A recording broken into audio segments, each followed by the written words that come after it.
Kaibigan, sa dila po, ito yung tinitingnan ng doktor eh. Pag tinitingnan ng dila ng pasyente, may clue tayo kung healthy siya o hindi, meron bang sakit na nakatago. Kaya yung mga doktor, di ba, lagi chinecheck ang dila. Ano, lagi natin chinecheck. Tongue depressor. Ano yung sinasabi ng dila kung healthy tayo o hindi? Bigyan ko lang po kayo muna ng overview. Iisa-isahin natin to katulad nito, puro hindi to normal. Hindi to normal sa dila. Katulad nito, may mga sugat-sugat siya, hiwa-hiwa. Hindi po normal yan. Ito masyadong mas smooth. Ito namumula. Kulang to sa vitamins. Ito may puti-puti. Papakita ko ito mamaya, may infection. Ito may singaw. Yan singaw. Ito may bukol. Pag bukol po, baka oral cancer, binabantayan natin. Ito po, umpisa na natin Number 1, geographic tongue. Ano ang geographic tongue? Ibig sabihin, ito po yung normal ng dila. Yan, yung may light, kulay puti na medyo pinkish. Ito yung normal eh. Merong mga papillae. Yan ang mga taste buds natin. Tapos minsan, nawawala yung papillae. Parang to nawala natatanggal ito, nagbabago yung anyo. In 3% of tao, ganito nangyari. Parang nagkakamapa-mapa. Kaya tinawag na geographic tongue. Kung mas marami ang nagbabago, ganito nangyayari. Ano ibig sabihin nito? Hindi naman to delikado, pero minsan ito related sa stress. Related sa stress, pwede sa psychological problem, pwedeng kulang ka sa zinc, kulang ka sa vitamin B, pwedeng dahil sa psoriasis, yung mga menopause, pwede rin, nireregla, buntis. Yung iba, dahil sa pagkain niya, sobrang asim, sobrang init, o baka spicy, o naninigarilyo, sumusobra sa alak, kaya nasisira din to na parang nagpapalit itong mga papillae. Pero hindi po siya delikado. Nagbabago lang yung panlasa mo, geographic tongue. Pwede mag-vitamins dito. Next, sa bata o matanda, bright red tongue. Ayan very smooth. Strawberry tongue pa nga tawag dito. Ito nakikita sa mga bata. Pag ganito, pwedeng may lagnat siya. Pwedeng sore throat. Pwedeng Kawasaki disease. Meron pa nga mga scarlet fever. Yan. Pag sa medyo matanda, yan smooth din Strawberry tongue din. Baka kulang din siya sa vitamins. Kulang sa folic acid, kulang sa B vitamins, o kulang sa iron. Yung mga may dentures, may pustiso, minsan nagiging ganito rin ang dila nila. Mga babaeng nagme-menopause, pwede rin. Ito, meron din infection, celiac disease, at may mga gamot, minsan iba, nagkokos din ito. So, hahanapin ng doktor kasi hindi siya normal. In the meantime, mag-vitamins muna tayo pag ganito ang dila. So, check nyo po dila nyo mamaya after this video. Tingnan ang salamin. Burning mouth syndrome. Parang iba pa, parang napaso. Di ba pag napaso tayo, iba pang lasa natin. Ito, parang napaso ka.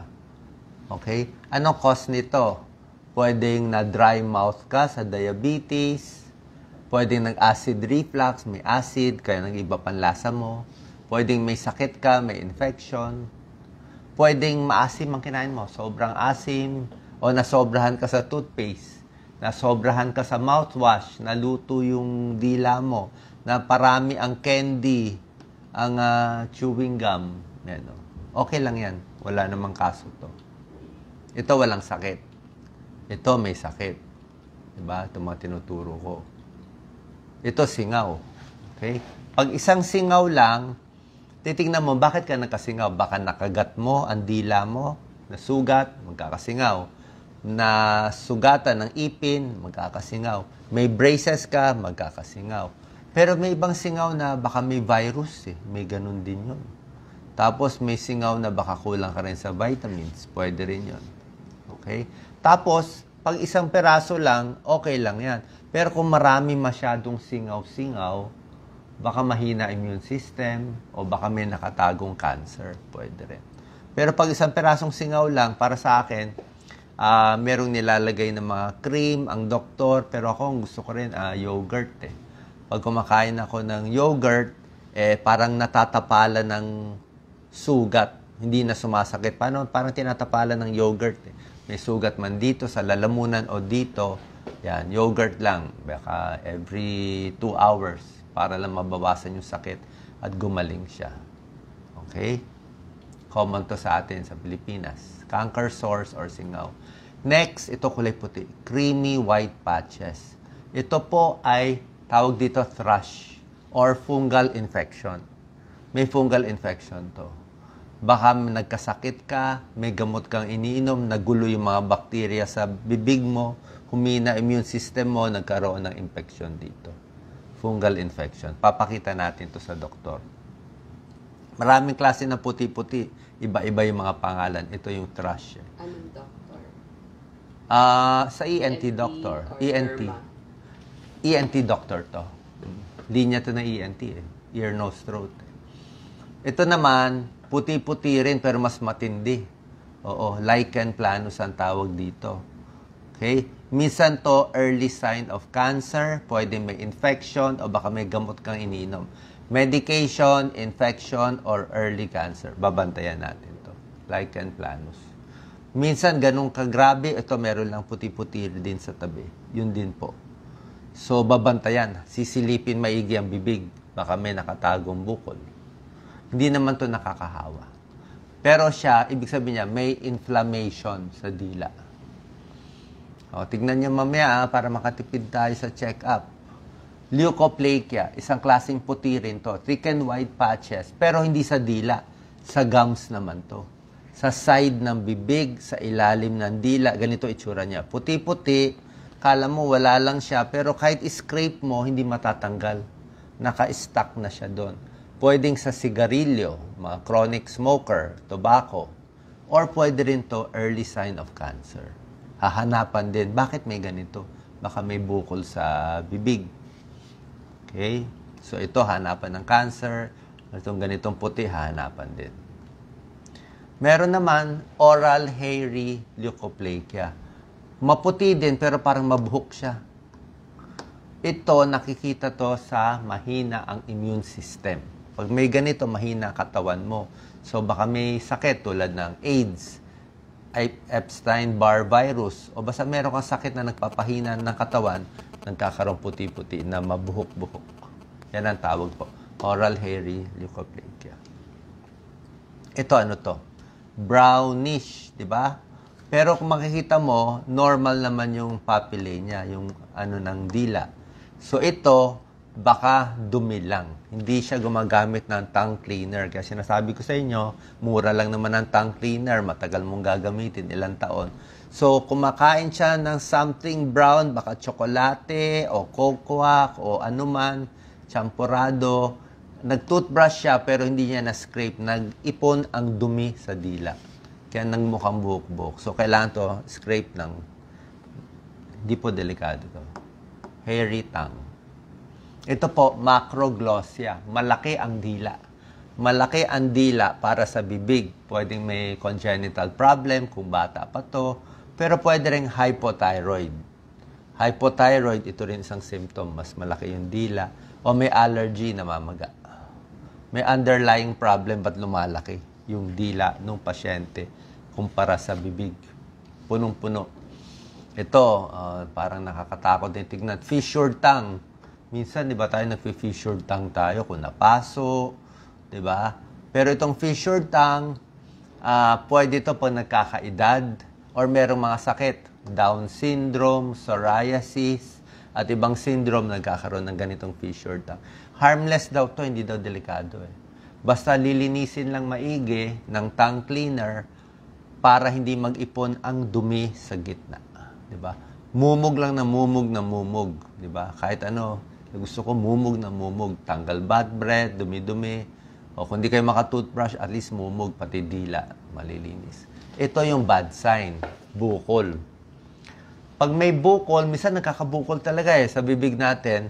Basta dapat mawawala siya in 2 weeks. Diba? Kung meron kang bukol, nakagat mo, na basta 2 weeks na wala, okay lang. Pero kung lampas na 2 weeks, nandiyan pa ang bukol, pa-check natin agad sa ENT doctor, baka cancer to.